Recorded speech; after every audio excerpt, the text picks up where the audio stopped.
إن الحمد لله نحمده ونستعينه ونستغفره ونعوذ به من شرور أنفسنا ومن سيئات أعمالنا من يهده الله فلا مضل له ومن يضلل فلا هادي له أشهد أن لا إله إلا الله وحده لا شريك له وأشهد أن محمدا عبده ورسوله لا نبي بعده صلى الله عليه وعلى آله وأصحابه ومن تبعهم بإحسان إلى يوم الدين. أما بعد رب اشرح لي صدري ويسر لي أمري واحلل عقدة من لساني يفقهوا قولي.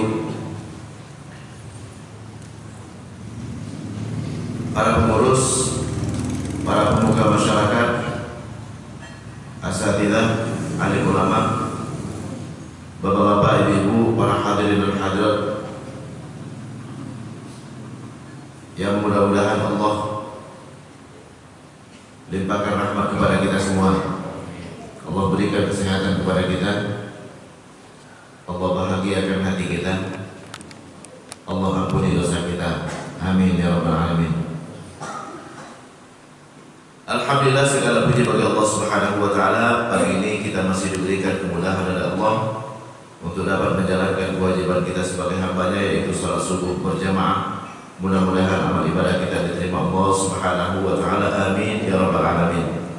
Salawat dan salam senantiasa kita sanjungkan kepada junjungan kita Nabi besar Muhammad sallallahu alaihi wasallam.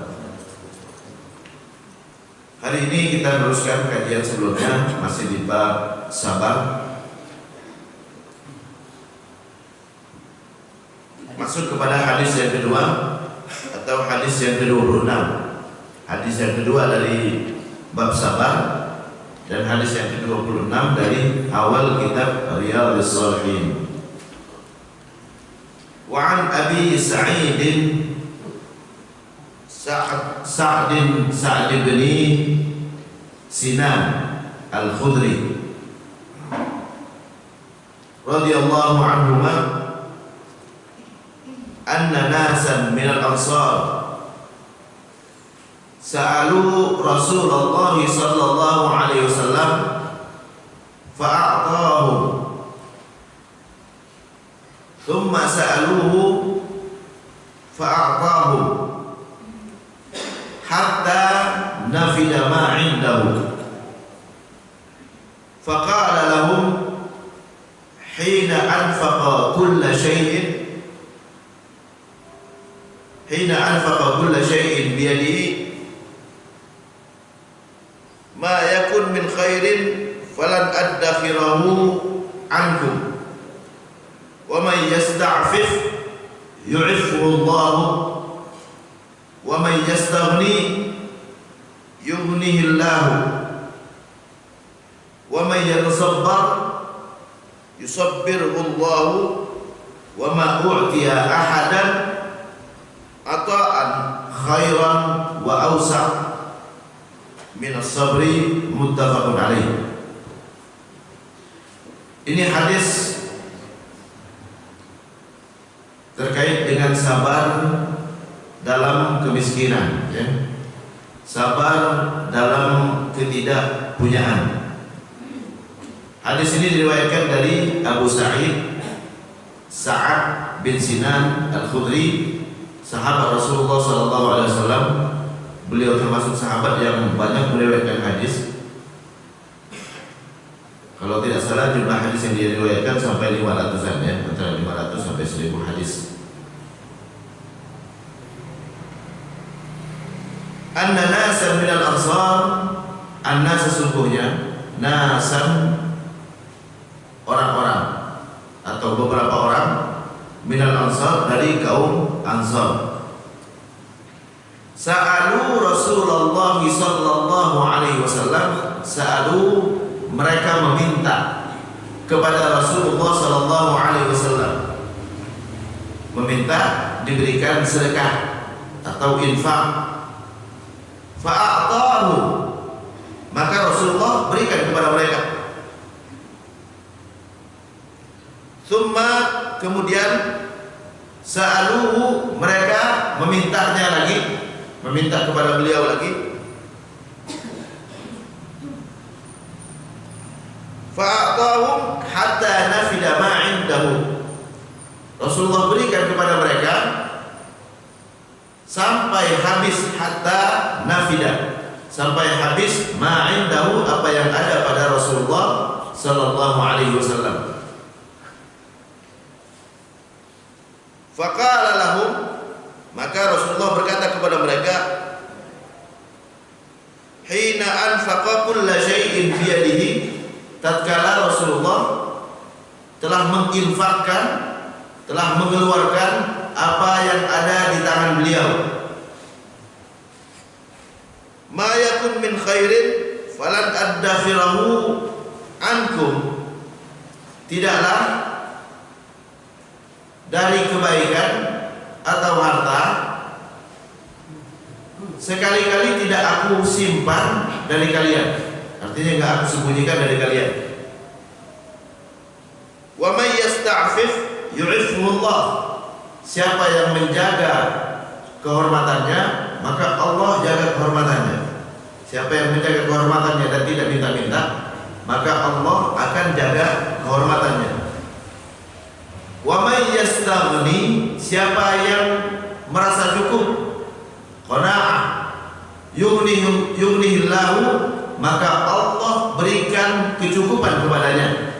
Allah kayakan hatinya, Allah kayakan dirinya. Wa may yatasabbar, siapa yang berusaha untuk sabar. Yatasabbar beda dengan yasbir, ya. Kalau yasbir sabar, yatasabbar berusaha untuk sabar. Kalau tidak berusaha untuk sabar, ya kita nggak sabar juga, ya. Tapi harus berusaha untuk sabar. Wa may yatasabbar, dan barang siapa yang berusaha untuk sabar, sabbarahullah, maka Allah bantu dia untuk bisa sabar. Wa ma u'tiya ahadan, dan tidak diberikan seseorang ata'an, satu pemberian, khairan wa awsa', lebih baik dan lebih luas, minas sabri, daripada kesabaran. Muttafaqun alaih, disepakati kesahihannya oleh Bukhari dan Muslim. Kalimat muttafaqun alaih, muttafaq artinya disepakati, alaihi atasnya, yaitu atas hadis ini, disepakati kesahihannya oleh Bukhari dan Muslim. Disepakati artinya bahwa hadis ini dicantumkan di dalam kitab Sahih Bukhari dan Sahih Muslim. Yang ada di Sahih Bukhari berarti hadis itu sahih menurut Imam Bukhari. Yang ada di Sahih Muslim, hadis itu sahih menurut Imam Muslim. Bisa aja ada orang mengatakan, ya, tidak semua yang ada di Sahih Muslim sahih, bisa aja, ya. Namanya manusia, ada aja yang kurangnya pasti, ya. Sahih menurut Imam Bukhari, tapi menurut yang lain tidak sahih, gitu kan? Lu emang ada ustaz yang dhaif gitu kan di Sahih Bukhari? Kalau saya pribadi ya enggak, ya. Kalau saya pribadi enggak, gitu kan. Tapi kalau orang mau mencari-cari pasti ada, ya.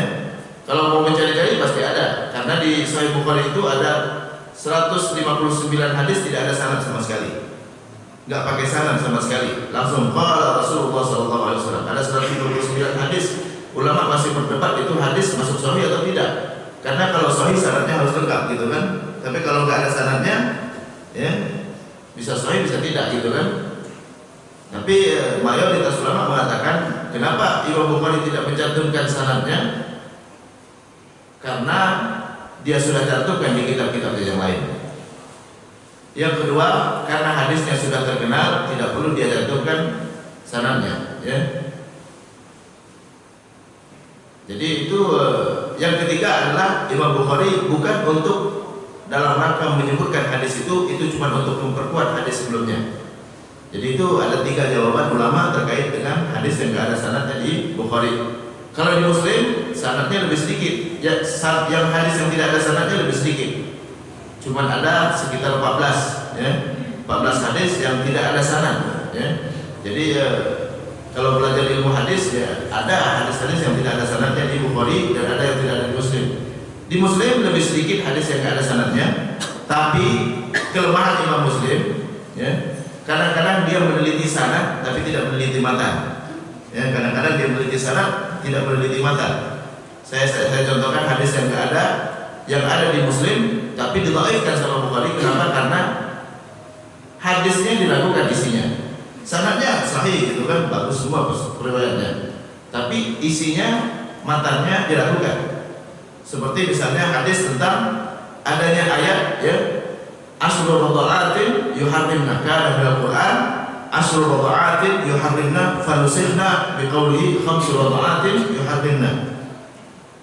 Dulu awalnya kata Aisyah ada ayat asrul radha'atin yuharrimna, 10 kali susuan ya, itu mengharamkan pernikahan.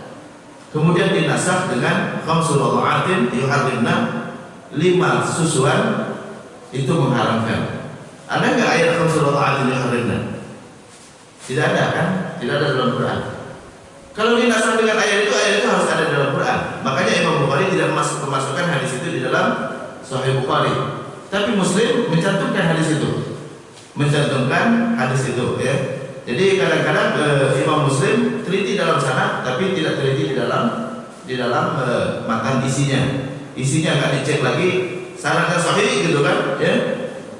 Isinya kalau udah sanadnya sahih nyampaikan itu jujur semua, ya udah diterima gitu kan ya. Sanadnya muttasil bersambung, artinya masing-masing periwayat itu ketemu dengan gurunya sampai kepada Rasulullah, cukup gitu kan. Tapi isinya kadang-kadang tidak selektif Imam Muslim. Ada beberapa hadis yang lain yang itu, makanya Imam Muslim, Sahih Muslim, walaupun jumlah hadis yang tidak ada sanadnya lebih sedikit dibanding yang ada di Bukhari, ulama mencantumkan di nomor 2 ya. Di nomor 2 setelah Bukhari. Jadi itu terkait dengan Sahih Bukhari dan Muslim. Muttafaq alaih, disepakati kesahihannya oleh Bukhari dan Muslim. Sekilas tentang pengenalan ilmu hadis ya. Wa an Abi Sa'id bin Sinan Al-Khudri radhiyallahu anhuma anna nasan minal ansar, sesungguhnya beberapa orang dari Ansar, sa'alu Rasulullah sallallahu alaihi wasallam, mereka meminta kepada Rasulullah, fa'aqahu, maka Rasulullah berikan kepada mereka. Rasulullah di saat beliau menjadi nabi itu dianggap sahabat, pokoknya apapun masalah datang kepada Rasulullah ya. Nggak punya duit datang kepada Rasulullah, lagi ada masalah datang kepada Rasulullah ya. Ada masalah keluarga, ada masalah bisnis datang kepada Rasulullah, bisnis yang rugi datang kepada Rasulullah, semuanya minta sama Rasulullah. Disinilah Rasulullah harus punya sifat sabar ya. Orang apapun datang gitu kan, kadang-kadang yang ditanya nggak terlalu penting gitu kan, datang kepada Rasulullah Sallallahu Alaihi Wasallam. Bahkan ada yang datang kepada Rasulullah, ya Rasulullah, man abi, ayah saya siapa ya Rasulullah? Ditanyakan kepada Rasulullah ya. Jadi Rasulullah bukan main, harus sabar ya. Disebut sama Rasulullah, ayah itu si Anuk gitu kan ya. Ini kadang-kadang ya, disitulah seorang pemimpin harus sabar. Seorang pemimpin harus sabar. Jadi sahabat gak ada uang, gak ada apa, datang kepada Rasulullah. Dan Rasulullah memang punya sifat pemurah. Apapun yang beliau miliki, beliau langsung kasihkan. Makanya dalam sebuah hadis yang ada di Sunan Ibnu Majah ya, di mana disebutkan bahwa Rasulullah tidak pernah menyimpan hartanya lebih daripada 3 malam. Jadi kalau beliau dapat harta, dapat uang, dapat rezeki, sebelum malam yang ketiga harus habis. Sebelum malam yang ketiga harus habis ya. Loh, dari mana Rasulullah dapat harta? Banyak, sumbernya banyak ya.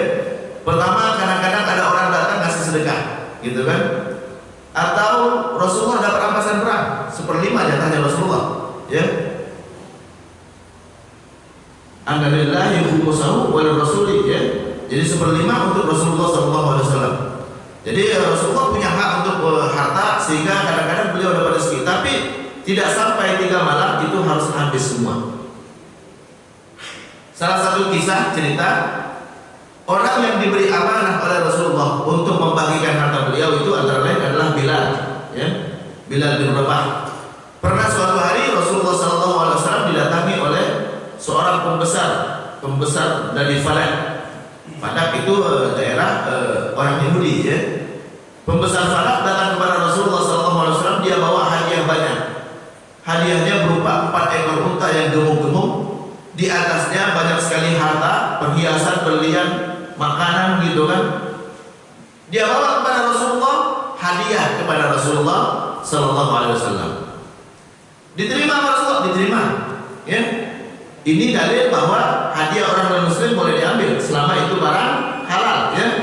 Mereka bawa 4 ekor unta, bawa perhiasan, bawa makanan yang halal semua, diambil sama Rasulullah. Karena banyak di masyarakat gitu kan, yang nanya, Ustaz, apa hukumnya kalau ada yang datang dia bawa daging kurban kepada kita gitu kan, orang non-muslim, ya boleh terima aja, ya.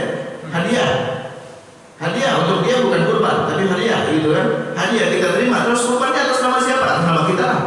Dia udah hadiahkan kepada kita atas nama kita, punya kita udah, ya. Boleh-boleh aja, ya. Kalau nggak mau telepon saya ambil nanti, ya. Jadi ya boleh orang non muslim ngasih hadiah. Banyak itu yang bertanya seperti itu, ya selama itu barang halal boleh. Yang nggak boleh adalah kalau kurbannya dia yang dibeli, itu yang nggak boleh. Kita yang harus dibelinya.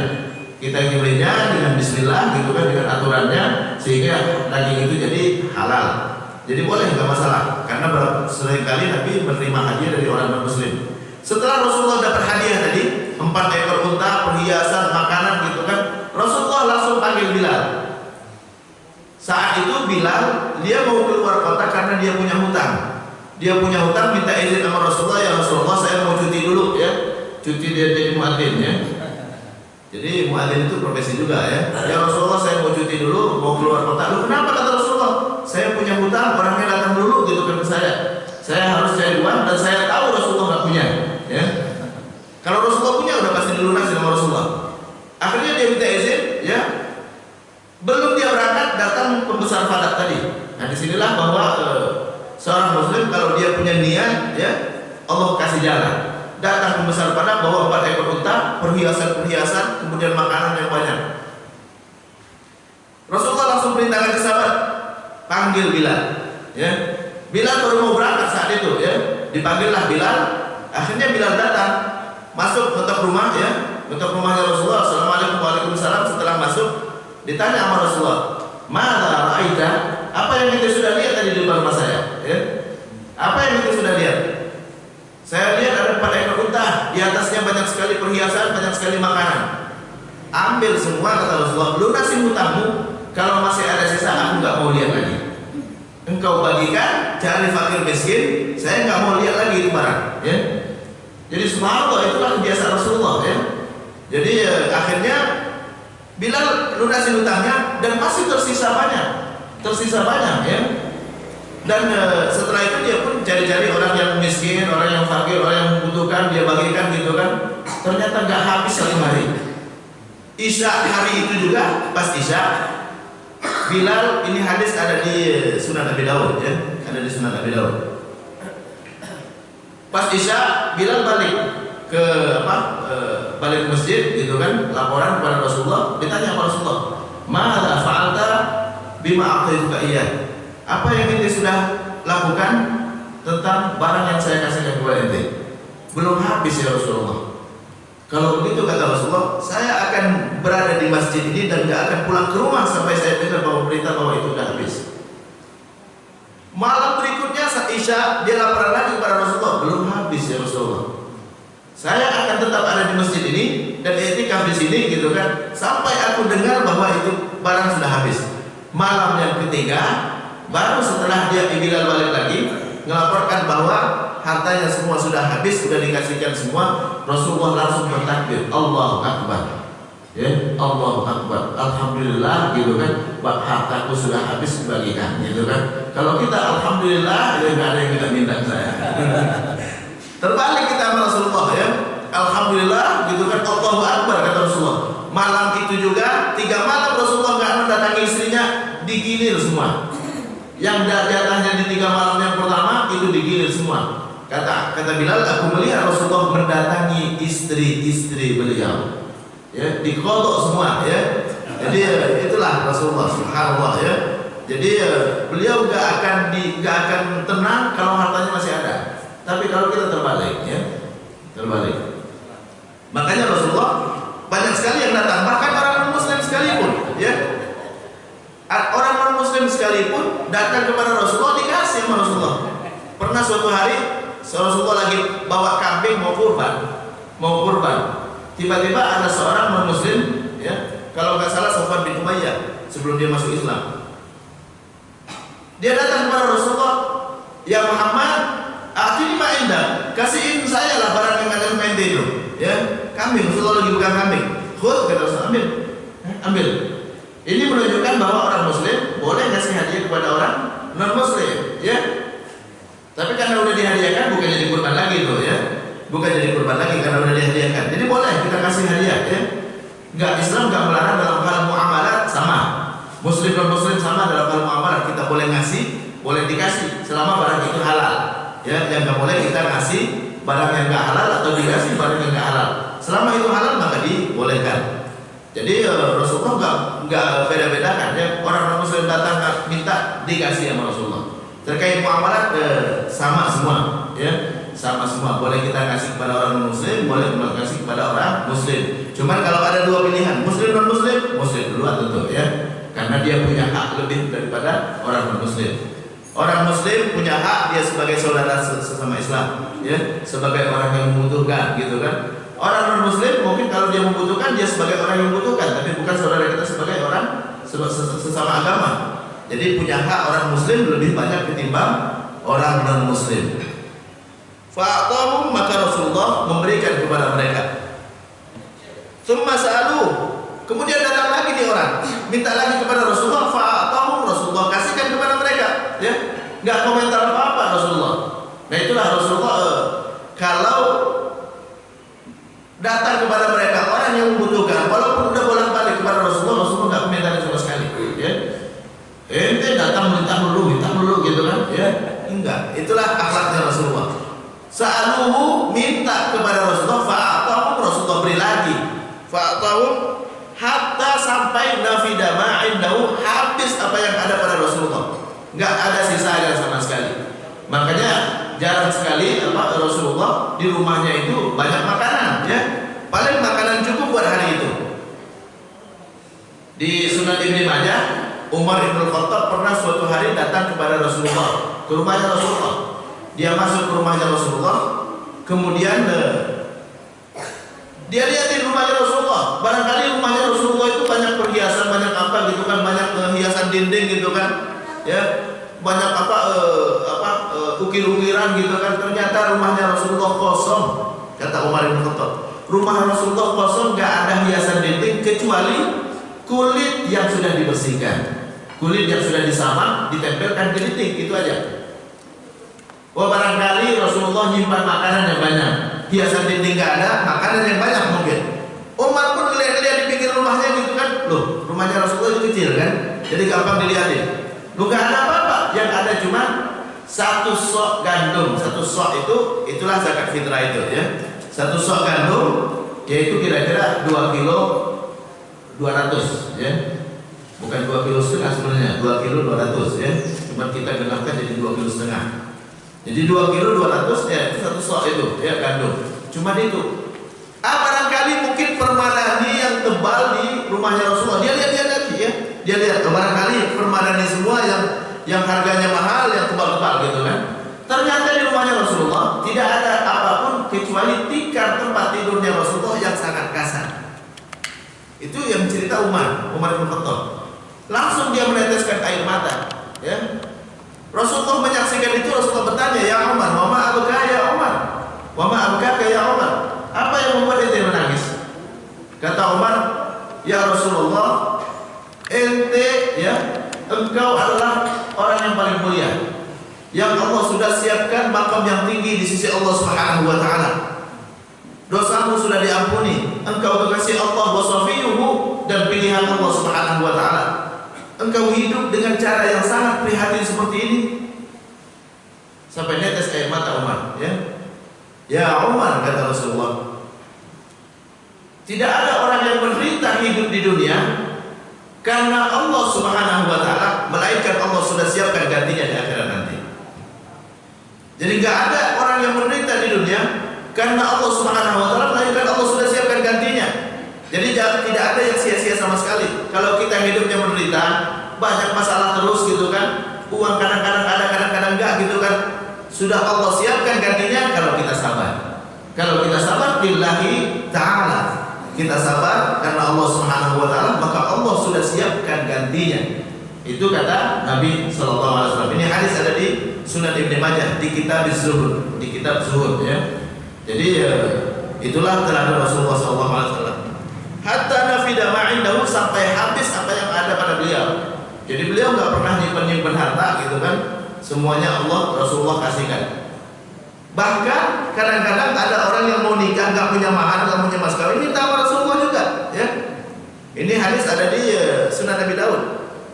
Salah seorang keluarga Rasulullah,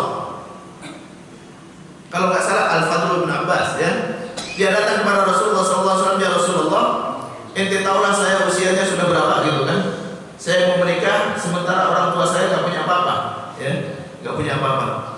Akhirnya Rasulullah panggil orang yang diberikan tanggung jawab oleh Rasulullah terhadap rampasan perang beliau.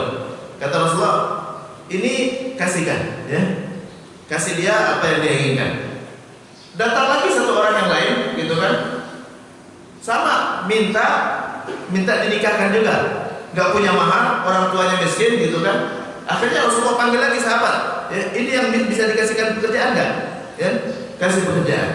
Jadi sahabat itu datang kepada Rasulullah dan Rasulullah jarang sekali menolak ya, dan jarang sekali Rasulullah nggak kasih apa-apa kecuali kalau Rasulullah nggak punya sama sekali ya, nggak punya sama sekali. Seperti Bilal tadi ya, minta izin sama Rasulullah, ya Rasulullah minta izin, aku mau cuti dulu gitu kan, mau pergi keluar kota. Kenapa? Mau cari uang karena saya punya hutang dan saya tahu Rasulullah nggak punya yang bisa dibayarkan untuk itu ya. Jadi itu berarti sahabat Rasulullah kalau punya pasti Rasulullah kasih langsung. Rasulullah langsung kasih. Faqala lahum, setelah semuanya habis, faqala lahum, Rasulullah katakan kepada sahabat Ansar tadi, hina anfaqa kulla syai'in biyadihi. Setelah Rasulullah anfaqa, keluarkan ya. Kalimat infaq itu mengeluarkan artinya. Anfaqa. Makanya kalau di Arab Saudi itu apa, gunung batu yang apa, gak ada jalan tembusnya, itu ditembus, itu namanya nafaq. Jalan keluar ya, terowongan ya, terowongan itu namanya nafaq. Nafaq dari kalimat infaq juga sama ya. Anfaqa mengeluarkan, anfaqa mengeluarkan. Yang diberikan oleh suami kepada istri, infaq juga namanya sama. Cuman kita seringkali dibedakan jadi nafkah gitu kan, nafkah. Infaq juga Allah menggunakan kalimat infaq dalam Al-Quran. Fal yunfiq dzu sa'atin min sa'ati wa man qudira 'alaihi rizquhu falyunfiq mimma ataahu Allah ya. Hendaklah menginfakkan orang yang punya keluasan rezeki sesuai dengan keluasan rezekinya. Siapa yang Allah sempitkan rezekinya, Allah sempitkan berarti semuanya datang dari Allah ya. Kita rezeki murah dari Allah, luas dari Allah gitu kan, sempit dari Allah juga ya. Tapi sebagai adab jangan kita nisbahkan kepada Allah, wah ini gara-gara Allah gitu kan, jangan ya, nggak boleh ya. Allah menimpakan apapun kepada kita, menjadikan kita miskin, menjadikan kita banyak masalah gitu kan, hikmah ya, ada hikmahnya. Hina anfaqa kulla syai'in indahu biyadihi, setelah Rasulullah keluarkan, Rasulullah infakkan, Rasulullah bagikan apa yang beliau punya, Rasulullah mengatakan ma yakun min khairin, tidaklah dari kebaikan. Khairin, kebaikan.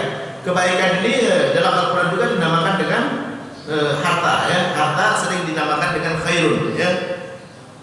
Ma yakun min khairin, tidaklah dari kebaikan atau dari harta, falan adkhirahu alaikum, falan adkhirahu alaikum, aku tidak akan simpan dari kalian sama sekali. Jadi kalau aku punya pasti aku kasih. Wa may yasta'fif yu'iffuhullah, siapa yang berusaha menjaga kehormatannya sehingga dia enggak minta-minta, maka Allah jaga kehormatannya. Ini kita tergantung kita sendiri intinya. Kalau kita ingin menjaga kehormatan, Allah bantu kita untuk menjaga kehormatan. Kalau kita mau sabar, maka Allah bantu kita untuk sabar. Kalau kita mau mandiri, maka Allah bantu kita bisa mandiri. Kalau kita mau jadi orang terhormat, Allah bantu kita jadi orang yang terhormat. Jadi apapun sesuai dengan keinginan kita ya. Makanya dalam hadis kursi Allah Subhanahu wa taala berfirman, ana inda dhanni 'abdi bi, aku sesuai persangkaan hambaku ya. Dia mau apa saja tergantung di hatinya. Kita mau jadi orang terhormat, Allah bantu kita jadi orang yang terhormat. Kita mau jadi orang yang taat ibadah, selalu datang ke masjid, Allah bantu kita melakukannya. Tergantung niat kita masing-masing. Wa may yasta'fif, siapa yang berusaha untuk menjaga kehormatan, yu'ifhu Allah, menjaga kehormatan tidak minta-minta ya.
Kita tertolak dari mudarat, jangan bilang ente kehebatan ente itu, bukan. Tapi karena Allah yang ngasih, karena Allah yang ngasih. Kalau Allah nggak ngasih, Allah nggak menolakkan mudarat, maka tidak akan hilang sama sekali. Makanya ada di dalam hadis Rasulullah SAW bersabda, walaupun semua orang yang ada di dunia dari awal sampai akhir, dari sejak Adam sampai hari kiamat gitu kan, mereka semua sepakat mau ngasih manfaat buat ente. Kalau Allah nggak takdirkan, maka manfaat itu tidak akan datang pada ente. Kalaulah semua manusia dari Adam sampai akhir ya sampai hari kiamat gitu kan, mereka semua sepakat mau menimpakan mudarat kepadamu, kalau Allah nggak takdirkan maka itu nggak akan menimpamu sama sekali. Jadi kita harus yakin kepada Allah ya bahwa semuanya tidak ada yang mendatangkan mudarat dan tidak ada yang menolak dan tidak ada yang mendatangkan manfaat dan tidak ada yang menolak mudarat kecuali hanya Allah Subhanahu wa taala. Fata'allah bihi, maka kita gantungkan kepada Allah ya. Selalu minta sama Allah, ya Allah jadikan manfaat yang selalu datang kepadaku ya. Dan itu yang kita minta di saat kita doa kunut ya. Apa doa kunut kita? Wa barik lana fi ma a'tait wa qina syarra ma qadait. Hindarkan kami dari takdirmu yang jelek ya. Syarra ma qadait ya, keburukan dari semua yang telah Engkau putuskan ya. Jadi kita minta kepada Allah karena Allah hanya Allah yang bisa menolak. Takdir kita bisa berubah ya. Bisa berubah kalau kita selalu minta sama Allah. Berdoa. Yang kedua berusaha ya. Jangan berdoa aja nggak berusaha gitu kan. Jadi kalau Allah takdirkan kita miskin, kita minta kepada Allah, ya Allah jadikan aku kaya ya. Kaya bukan hanya kaya banyak duit, bukan ya. Kaya itu artinya merasa cukup ya. Maka Allah mudahkan untuk mendapatkan itu ya. Apapun Allah bisa lakukan. Yang Allahu ma yasha wa yuthbit. Allah bisa menghapuskan apa yang Dia inginkan dan bisa menetapkan apa yang Dia inginkan. Kalau ada yang mengatakan takdir tidak bisa dirubah, berarti sudah membatasi kemampuan Allah Subhanahu wa taala. Dan Allah atas segala sesuatu Maha berkuasa, kata Allah dalam Quran. Jadi nggak bisa kita katakan, oh nggak bisa dirubah, berarti kita batasi kemampuan Allah. Allah yang menetapkan, Allah bisa rubah ya. Kita yang nulis bisa kita hapus gitu kan. Jadi banyak kita minta sama Allah Subhanahu wa taala. Jadi doa kunut bagus itu ya. Wa qina syarra ma qadait. Kita biasa kunut di sini ya. Biasa kunut ya. Saya kemarin ngisi di BSD. Di sana nggak biasa kunut orangnya ya. Saya sampaikan itu mulai besok katanya imam kunut gitu kan. Saya sampaikan itu langsung instruksi kepada imam gitu kan. Imam besok kunut pokoknya ya. Baru tahu kalau isinya bagus ya. Bid'ah tidak bid'ah. Hadisnya ada di Mustadrak karangan Imam Al-Hakim. Ya, karena Rasulullah sallallahu alaihi wasallam adalah Rasulullah, ya, membaca doa di saat kunut, di saat subuh, ya. Allahumma hdina fi man hadait. Ada di kitab Al-Mustadrak karangan Imam Al-Hakim. Kitab Al-Mustadrak itu adalah kumpulan hadis-hadis yang tidak dicantumkan oleh Bukhari dan Muslim, tapi sesuai dengan kriteria sahih menurut Imam Bukhari dan Muslim. Itu kitab Al-Mustadrak karangan Imam Al-Hakim. Hadisnya ada, ya. Ini hadisnya saya bilang gitu kan, ya. Kalau mau kunut silakan, nggak kunut nggak masalah gitu kan. Tapi coba lihat isinya dulu, ya. Allahumma hdina fi man hadait. Ya Allah berikan hidayah kepada kami sebagaimana Kau berikan hidayah kepada orang lain. Atau jadikan kami orang yang mendapatkan hidayah di tengah-tengah orang yang mendapatkan hidayah, ya. Jadi di tengah-tengah orang yang baik. Jadikan aku selalu di tengah-tengah orang yang baik. Wa afina fi man afait. Sehatkan badan kami, ya. Butuh sehat apa enggak gitu kan? Wa'afina fi man afait, sebagaimana Engkau berikan kesehatan kepada orang lain. Kita butuh kesehatan ya, selalu setiap hari kita ngeluh dulu gitu kan. Ya sakit perut aja udah ngeluh gitu kan. Suara saya ini serak nih gitu kan, ngeluh juga gitu kan ya. Jadi butuh kita sehat. Wa'afina fi man afait wa tawallana fi man tawallait. Jagalah kami sebagaimana Engkau menjaga orang lain. Kita butuh dijaga ya.